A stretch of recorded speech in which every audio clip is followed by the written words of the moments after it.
चलिए तो अब आ जाइए, ठीक है। अब क्या आ जाते हैं, रेशियो के बारे में पहले हम समझ गए थे। कितना ट्रिग्नोमेट्री का कुल रेशियो कितना होता है, 6। पहला होता है sine theta, cos theta, tan theta, cosec theta, sec theta और कॉट थीटा। चलो अब आगे देखते हैं। अब क्या देखेंगे, आगे देखेंगे, ठीक है। मान लो, अरे एंगल के बारे में तो सब जानते हो ना। एंगल कैसे बनता है, एंगल कैसे बनता है भाई। मान लो ये एक लाइन है और ये एक लाइन है, ठीक है। तो इसका नाम क्या दे देंगे, ए ओ बी। भाई एंगल को क्या बोलते हैं, थीटा। मतलब कितना डिग्री यहाँ पे बना रहा है, जितना डिग्री बनाएगा उसको। एंगल को हम मेजर किस में करते हैं, थीटा में। एंगल को किस में मेजर करते हैं, थीटा में, या बोल दो रेडियन में। एंगल को किस में मेजर करते हैं भाई, थीटा में या फिर रेडियन में। चलो समझ में आया। चलो आगे देखेंगे। अब देखो रेशियो का कुछ फॉर्मूला था, हम लोग कितना रेशियो पढ़े थे, 6 रेशियो ना। तो रेशियो का कुछ फार्मूला भी होता है, मतलब साइन का फार्मूला होता है, साइन का रेशियो का फार्मूला होता है, कॉस का होता है, वैसे 6 का फार्मूला होता है। तो उसके बारे में आज जानेंगे, ठीक है। चलो देखो, फर्स्ट ऑफ ऑल हम लोग जो ट्रायंगल पढ़ रहे हैं, ट्रायंगल पढ़ रहे हैं राइट एंगल ट्रायंगल का, ठीक है। राइट एंगल ट्रायंगल देखो, जैसे मान लो ये एक ट्रायंगल है, मान लो क्या है ये, ट्रायंगल।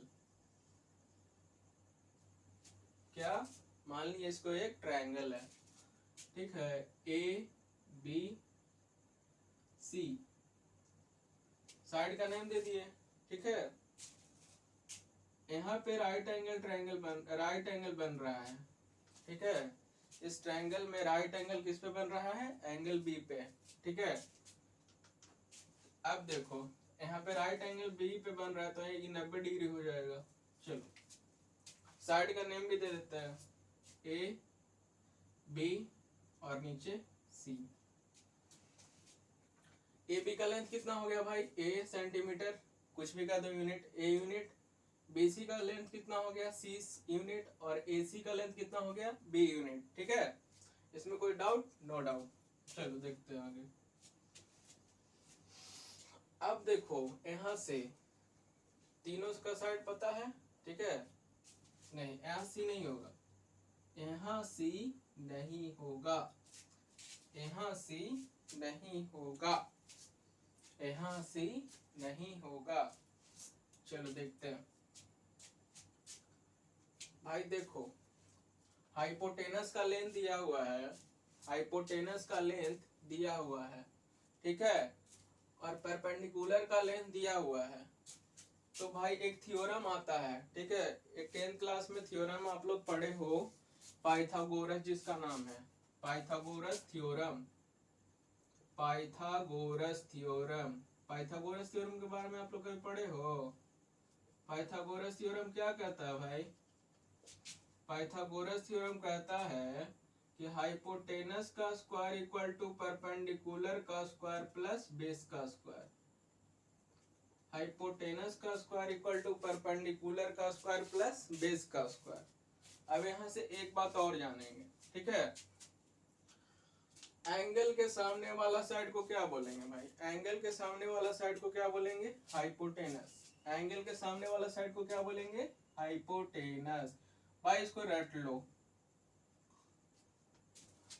एंगल के सामने वाला साइड को क्या बोलेंगे, हाइपोटेनस। एंगल को देखो ये एंगल बन रहा है ना, एंगल बी पे, बी साइड पे एंगल बन रहा है।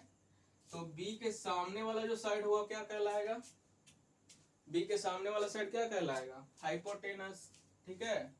मान लो थीटा, अब दो साइड बच गया, अब दो साइड बच गया, दो साइड में कहीं भी थीटा बना सकते हो। दो साइड में कहीं ए पे भी थीटा बनाएंगे या फिर सी पे भी थीटा बना सकते हैं। ए पे भी थीटा बनाएंगे या फिर सी पे भी थीटा बनाएंगे। चलो हम सी पे थीटा बना लेते हैं, सी पे क्या बना लेते हैं, थीटा। अब थीटा के सामने वाला साइड को क्या बोलेंगे, थीटा के सामने वाला साइड को हम बोलेंगे क्या, परपेंडिकुलर। थीटा के सामने वाला साइड को क्या बोलेंगे, परपेंडिकुलर। समझ में आया, थीटा के सामने वाला साइड को क्या बोलेंगे? परपेंडिकुलर। क्या बोलेंगे? थीटा के सामने वाला साइड को बोलेंगे परपेंडिकुलर, और एंगल के सामने वाला साइड को क्या बोलेंगे? हाइपोटेनस। बात क्लियर हुआ? एंगल के सामने वाला साइड को क्या बोलेंगे? हाइपोटेनस, और थीटा के सामने वाला साइड को क्या बोलेंगे? परपेंडिकुलर। और जो बच गया उसको क्या बोलेंगे? बेस। जो बच गया उसको क्या बोलेंगे भाई? बेस ही ना बोलेंगे। जो बच गया साइड, बचे हुआ साइड को क्या बोलेंगे? बेस बोलेंगे। ठीक है,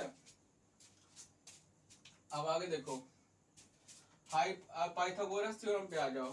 तो पाइथागोरस थ्योरम क्या कहता है? हाइपोटेनस का स्क्वायर इक्वल टू परपेंडिकुलर का स्क्वायर प्लस बेस का स्क्वायर। ठीक है, हाइपोटेनस का स्क्वायर इक्वल टू परपेंडिकुलर का स्क्वायर प्लस बेस का स्क्वायर। ठीक है, हाइपोटेनस का स्क्वायर इक्वल टू परपेंडिकुलर का स्क्वायर प्लस बेस का स्क्वायर। तो भाई हाइपोटेनस का लेंथ कितना दिया हुआ है? बी, तो बी का स्क्वायर कर दो इक्वल टू परपेंडिकुलर ए का square equal to plus B का स्क्वायर, मतलब ए छोटा में लिख दो इसको यार, ए। ठीक है, बी विच कैपिटल, बी भी स्मॉल में रहेगा। ठीक है, प्लस बेस का, बेस का लेंथ निकालना है, तो बेस का स्क्वायर इक्वल टू बेस का स्क्वायर।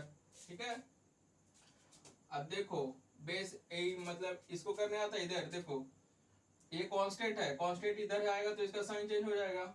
चलो देखो इसको इधर ले आते हैं, तो b का स्क्वायर माइनस a का स्क्वायर बराबर क्या हो जाएगा?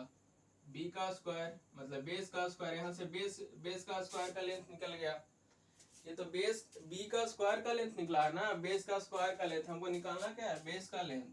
बेस का लेंथ कैसे निकलेगा? जब यहाँ से स्क्वायर हटाएंगे, जब यहाँ से स्क्वायर बेस पर से स्क्वायर हटाएंगे तो ये B square minus A square root में चल जाएगा, तो B square minus A square. ठीक है, B square minus A square, मतलब बेस का भी लेंथ पता चल गया। बेस का भी लेंथ पता क्या हो गया? चल गया। बेस का लेंथ कितना आया? बेस का लेंथ आ गया भाई B square minus A square. ठीक है, तीनों का लेंथ पता चल गया। हाइपोटेनस का लेंथ बी यूनिट, परपेंडिकुलर का लेंथ ए यूनिट, और बेस का लेंथ हम निकाल लिए। बेस का लेंथ कितना आया? Under root B square minus A square unit. बात यहाँ तक क्लियर हुआ? अब आगे देखते हैं। चलिए, पाइथागोरस की थ्योरम तो आप लोगों को क्लियर हो गया होगा। पाइथागोरस थ्योरम तो आप लोगों को क्लियर हो गया होगा। अब देखिए यहाँ से फॉर्मूला निकलता है, देखो अब यहाँ से असली मजा स्टार्ट होता है। ठीक है, ट्रिगो का असली मजा यहीं से स्टार्ट होता है। देखो साइन थीटा बराबर रेशियो का फॉर्मूला क्या होता है? साइन थीटा में perpendicular by hypotenuse, perpendicular by hypotenuse. ठीक है, तो परपेंडिकुलर साइड पहले दे दो। परपेंडिकुलर का साइड कितना है? A B. हाइपोटेनस का साइड कितना है? ए सी। इसको ए बी बाई ए सी भी लिख सकते हैं। ठीक है, कॉस थीटा का फॉर्मूला क्या होता है भाई? रेशियो में बेस बाय हाइपोटेनस। ठीक है, बेस बाय हाइपोटेनस। ठीक है, तो base by hypotenuse BC by, अरे राइट एंगल ट्रायंगल में बेस कौन है? बीसी है ना बेस, तो बीसी लिख दिए बेस के सामने बीसी। हाइपोटेनस कौन सा साइड है? एसी। हो गया यहाँ तक क्लियर? साइन कोस हो गया, बचा tan थीटा। tan थीटा बराबर क्या होगा? परपेंडिकुलर बाय बेस, यही होगा ना। तो परपेंडिकुलर कौन सा साइड है? A B by base, base का साइड क्या है? बेसी। चलो यहाँ तक समझ में आया। अब इसका अगला रेशियो देख लो, 3 रेशियो और बच गया ना। साइन कॉस टेन, टेन के बाद क्या आता है? सेक जानते हो, सेक होता है किसका अपोजिट? कॉस का अपोजिट सेक होता है। कॉस का अपोजिट सेक होता है, तो कॉस का फॉर्मूला क्या है? B by H. तो सेक का फॉर्मूला क्या हो जाएगा? एच बाई बी, क्योंकि उसका अपोजिट होता है। तो अपोजिट कर दो एच बाई बी। तो भाई AC जो नीचे है वो ऊपर आ जाएगा, और BC जो ऊपर है वो नीचे आ जाएगा। समझ में आया? और उसके बाद आता है क्या? सेक के बाद कॉसेक। कॉसेक किसका अपोजिट होता है भाई? कॉसेक होता है साइन का अपोजिट। ठीक है, कॉसेक कॉसेक किसका अपोजिट होता है? साइन का, ठीक है ना। कॉसेक किसका अपोजिट होता है? साइन का। तो साइन का फॉर्मूला क्या होता है? Perpendicular by hypotenuse. तो कॉसेक का क्या हो जाएगा? Hypotenuse by perpendicular, hypotenuse by perpendicular. तो हाइपोटेनस का जो नीचे AC है ऊपर आ जाएगा और AB नीचे चला जाएगा। अब लास्ट बच गया कौन सा? लास्ट बच गया कॉट। कॉट किसका अपोजिट होता है? जो बच गया टैन। कॉट किसका अपोजिट होता है? टैन का। टैन का फॉर्मूला क्या होता है? Perpendicular by base. तो कॉट का क्या हो जाएगा? Base by perpendicular, base by perpendicular. तो बेस कितना है? अरे बेस कितना है? BC upon AB, BC upon AB। भाई इतना समझ में आया? बस यही फॉर्मूला था आप लोग का रेशियो का। बस इतना 6 फार्मूला जो रट लिया ना, उसका रेशियो कंप्लीट हो जाएगा अच्छा से। इस पे अब सवाल करेंगे, ठीक है ना। भाई देखो, हम हर बार पढ़ाते हैं ना, तो हम मेरा फेवरेट बुक है RD शर्मा, ठीक है। मेरा फेवरेट बुक है RD शर्मा, क्योंकि हम हर क्लास में गए तो RD शर्मा बनाए हैं, ठीक है। हर क्लास में गए तो RD शर्मा। और दूसरा मेरा RS अग्रवाल भी फेवरेट है, ठीक है। तो इतना रेशियो क्लियर हुआ, इतना समझ में आ गया। साइन का फॉर्मूला क्या हो जाएगा? Perpendicular by hypotenuse. कॉस का formula base by hypotenuse. Tan का परपेंडिकुलर बाय बेस। सेक का हाइपोटेनस बाय बेस। कॉसेक का हाइपोटेनस बाय परपेंडिकुलर। और कॉट का बेस बाय परपेंडिकुलर। भाई देखो, ये 3 फार्मूला याद हो जाएगा ना, तो ये अपने आप याद हो जाएगा। ये 3 फार्मूला याद हो जाएगा तो ये अपने आप याद हो जाएगा, ठीक है। बात क्लियर हुआ? ये 3 फार्मूला पहले याद कर लो, बस उसका अपोजिट कर देना है।